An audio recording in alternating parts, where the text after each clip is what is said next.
Welcome sa Durs 2.0. Fresh at nagbabagang happenings ba ang hanap mo? Mga padabarkads man yan o mga trending topics? Pwes, sagutin natin yan. Kaya naman isubscribe nyo na ang ating channel para sa mga nagbabagang balita everyday. Welcome back again sa ating YouTube channel mga Kadabarkads, and for today's video, ang pag-uusapan natin ay tungkol sa mga importanteng kaganapan sa loob at sa labas ng Itbulaga. So kanina natunghayan ulit natin ang replay episode ng EV ngayong araw at tulad nga po ng sabi ko, after New Year pa po ang live ng favorite nating noontime show. Pero kahit na replay lamang po ang Itbulaga ngayong araw, talaga namang binabalik-balikan at tinatangkilik pa din ng mga manonood ang inihahain po ng Itbulaga. Kaya ang pag-uusapan natin ay ang mga kaganapan sa labas ng Itbulaga na may kaugnayan po sa mga Dabarkads. Unahin natin ang tungkol kay Dabarkads Raisa May Dizon na from Japan, nakauwi na po ng safe si Dabarkads Raisa kasama ang kanyang pamilya. Dito sila sasalubong sa ating bansa ng bagong taon at talaga namang mukhang nag-enjoy ang family ni Raisa May sa Japan.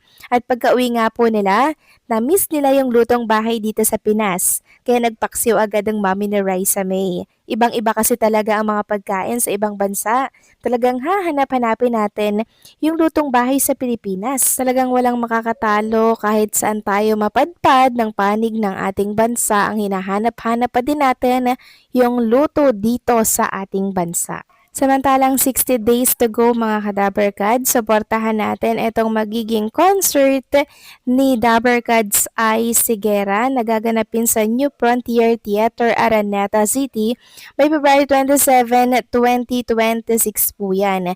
So yung ticket price po nagkakahalaga ng 7,000, SBIP 5,000, and the BIP 4,500, lower box 1,500, Patron 3,500, Patron B 3,000, and upper box 1,000 pesos.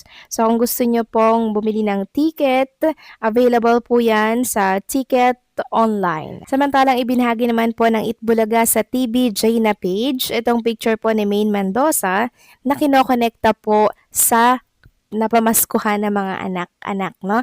Sabi nga dito, yung itatago raw ni mama yung napamaskuhan mo pero hindi na binalik. So, ganito po yung itsura ng mga bata, 'di ba? Yung mga anak-anak na kung saan namasko, tapos nalaman nila na itatago pala ng mommy nila yung napamaskuhan, 'di ba? Hindi po maipinta yung kanilang mga itsura. Katulad po ng itsura dito ni Mayna Mendoza. Samantalang next topic naman, pag-usapan natin mga Kadabarkads ang tungkol dito sa bagong mukha po ng studio ng Itbulaga. Sabi kasi nila, taon-taon daw po ay nagpapalit o nagpaparenovate ang Itbulaga para syempre parte ng pagbabago po ng taon. Sabi kasi dito, sa kasalukuyan, puspusan na ang ginagawang renovation sa dalawang studio sa TV5 na nakalaan para sa kanilang bagong programa.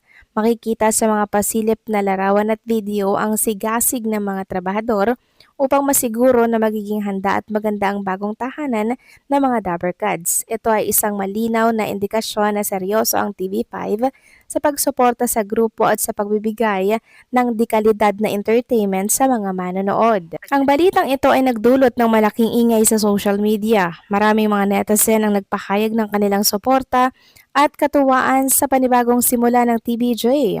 Ayon sa ilan, malaking boost ito para sa TV5 at maging sa ABS-CBN na mayroon din mga programang ipinapalabas sa nasabing network. Inaasahang tataas ang ratings at mas dadami ang mga investors na magtitiwala sa potensyal ng network dahil sa pagdating ng mga veteranong host. So parang every year naman mga ka-Dabarkads, diba, nagpaparenovate po ang TBJ or ang Dabarkads ng kanilang studio para po makasabay sa pagpapalit din po ng taon ngayong 2026. Kaya bagong studio or mukha ng studio marahil ang makikita natin by 2026. So abangan na lang natin yan mga Kadabarkads. Samantalang isang Soto naman po ang may pinaaresto or pinahuli po mga Kadabarkads. Sino yan? Walang iba kundi po si Vico Soto. Sabi niya, nanguhuli po kami ngayon ng mga nagtitinda ng illegal firecrackers. Ito po kahapon. Naaresto ng PNP Pasig ang isang online seller at kinumpiska ang mga tinda niyang paputok. FYI, for the first time, the Pasig LGU did not use or issue any special permit to sell fireworks, firecrackers, kahit yung nagmamakaawa sa opisina kahapon hindi na po pinagbigyan.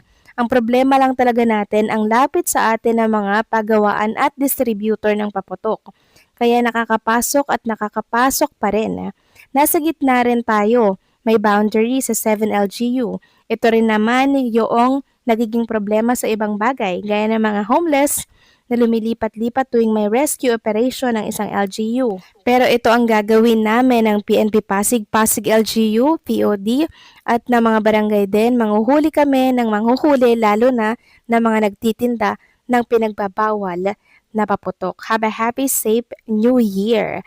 So ayan po, may pinaaresto or may pinahuli na si Mayor Vico Soto dahil sa paglabag nga po or pagtitinda ng pinagbabawal nila na paputok.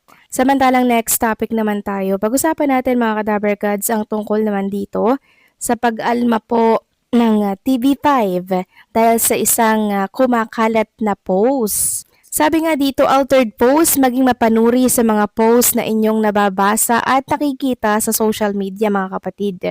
Nasa itaas ang screenshot ng video na ipinost ng News 5 hinggil sa pagkapanalo ni Vice Ganda bilang Best Actor para sa pelikulang Call Me Mother sa 51st MMFF gabi ng parangal nitong Sabado ng gabi December 27.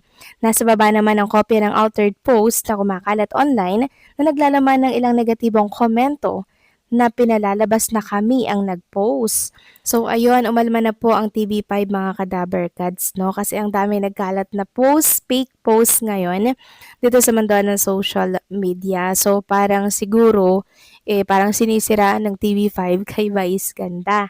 'Di ba? At eto nga po yung mga negatibong komento sa naturang post di umano. Sabi dito ay lalaki pala si Vice Ganda. Basta panay negatibo at talaga namang binatikos po itong si Vice Ganda sa pagtanggap niya nga po ng Best Actor.